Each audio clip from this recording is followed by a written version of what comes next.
काय सांगणार पार्थ पवारांवर या ठिकाणी आरोप होतोय? गेले आता कालपासून टी व्हीवर पार्थ पवारांच्या संदर्भामधली बातमी येते आहे.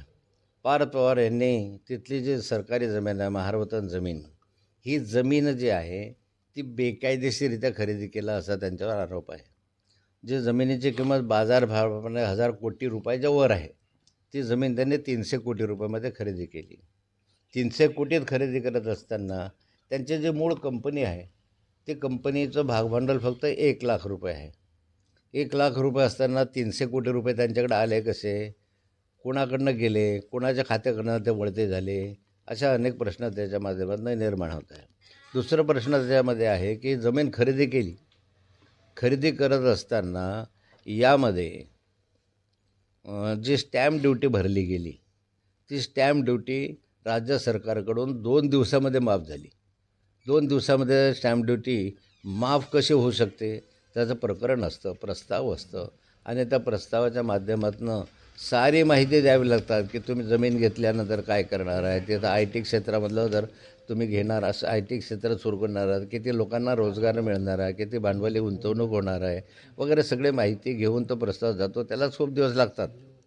आणि सरकारकडे कोणतीही फाईल गेल्यानंतर 2 दिवसात मंजूर झाली असं आश्चर्य आहे की 2 दिवसात मंजूर येतं. तर म्हणजे ज्याला म्हणतं गतिमान शासन, असं शासन आहे, असं तर मला वाटतं की 2 दिवसात करण्याइतकं प्रत्येक फाईल केली असते तर चांगलं झालं असतं.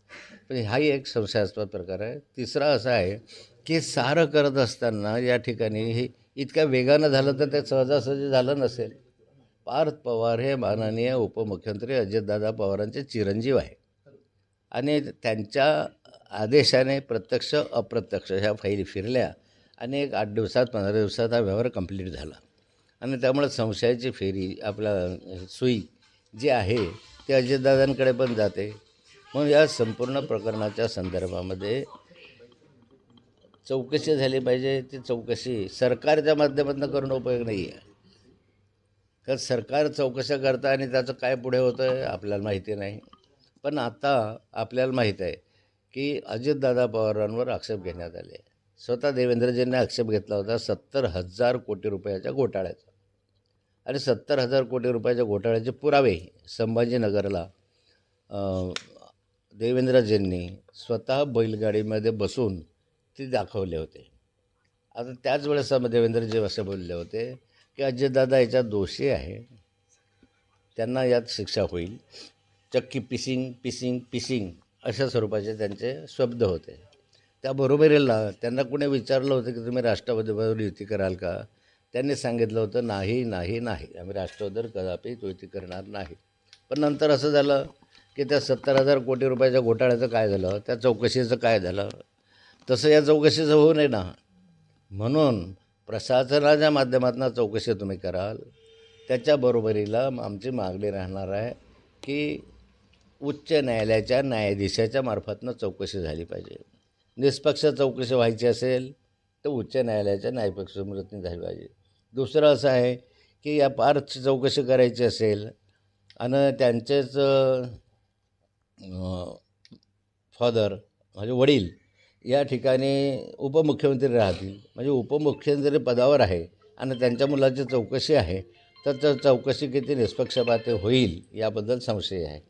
आणि म्हणून या ठिकाणी ही चौकशी चालू असताना किमान चौकशी पूर्ण होईपर्यंत तरी माननीय अजितदादा पवार यांनी आपल्या पदाचा राजीनामा दिला पाहिजे. स्वतः मुख्यमंत्री या प्रकरणाची चौकशी करतात भाऊ, काय वाटतं आपल्याला? हे स्वतः मुख्यमंत्री चौकशी करतात, ते प्रशासनिक चौकशी करतील. त्याच्या मागे कोण आहे ह्याची चौकशी होणार नाही. ज्यावेळेस मालावर आरोप झाले तर त्या आरोपाच्या संदर्भामध्ये नैतिक जबाबदारी स्वीकारून माझ्या 12 खात्यांचा राजीनामा दिला होता. त्यात माझा कुठे संबंध होता जमिनीशी? माझा काही मी खरेदी केली नव्हती, मी काही जमीन सरकारी नव्हती, ती जमीन काही म्हणजे मूळ मालकाचीच जमीन होती. फक्त MIDCचा शेअर त्याच्यावर लागलेला होता. MIDCने ते खंपातीतही केलेली नव्हती. अशा कालखंडात मला सांगण्यात आलं देवेंद्रजीकडनं की तुम्ही नैतिक जबाबदारी स्वीकारून राजीनामा द्या. तुम्ही पदाचा दुरुपयोग केला कारण तुम्ही या संदर्भातली मिटिंग घेतली. आता मी मिटिंग घेतली होती ही गोष्ट खरी आहे, त्यात एका कारणासाठी मला 12 खात्यांचा राजीनामा द्यायला माननीय देवेंद्रजींनी सांगितलं, मी तो दिला. आता तशा प्रकारचा राजीनामा उपमुख्यमंत्री देतील का? भाऊ, ही फाईल तुमच्याकडे आली होती असं सांगण्यात येतं. या प्रकरणाची जी फाईल आहे ती फाईल माझ्याकडं मी महसूल मंत्री असताना आली होती.